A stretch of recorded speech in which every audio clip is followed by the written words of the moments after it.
Okay, so for this video, I am trying something a little bit different to make it go a little faster. I wrote out all the information already, and I'm just going to sort of talk through it.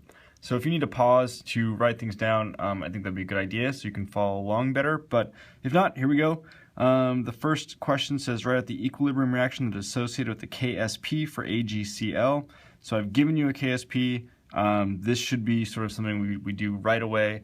AgCl solid dissociates. KSP is a solubility product, so Ag plus and Cl minus.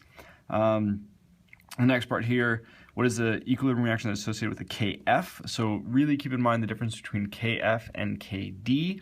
Kf is the formation and Kd is the dissociation. So here we've got the formation of our AgNH3 complex ion. These are all aqueous. I want to point that out. These are all aqueous. This AgCl is a solid. So in question number 3, it says add these two reactions together. And the reason that we might do this is if we imagine dissolving silver chloride in an NH3 solution, well, we sort of have two equilibria going on at the same time. We've got Ag plus ions being formed, but then they're going to be sort of consumed and taken sort of out of solution to form this complex ion, right? So this equilibrium will be pulling these Ag ions out of solution, which would shift this equilibrium more to the right. As this shifts more to the right, it's going to form more Ag plus, which is going to shift this to the right.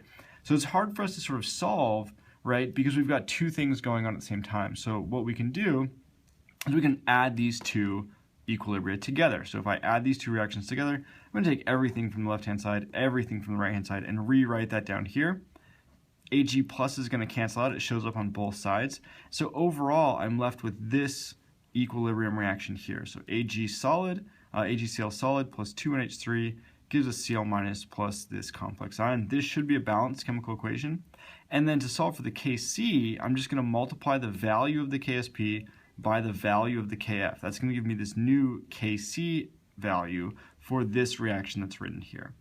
The last step here, I'm just going to solve an ice table. So here I've got my equilibrium reaction that I did here.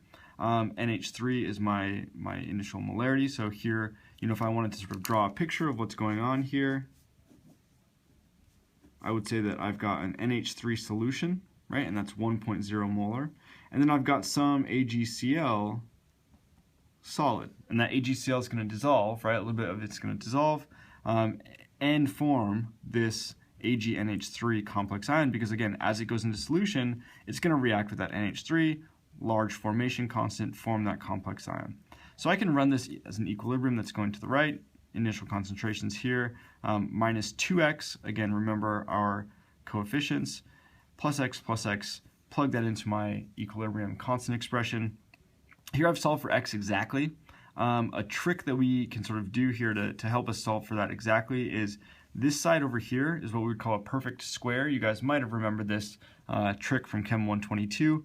But if this is a perfect square, I can take the square root of the whole thing. That's going to make the top just be x, right? Sort of get rid of this term here and get rid of this, squared here. And then I'll just have the square root of 3.06 times 10 to the minus third, and that will help me solve for x. If you assume that this minus 2x is negligible, you get a value that's very close, 0.055, and I would say that that's okay too. So either way, solving for either method is fine.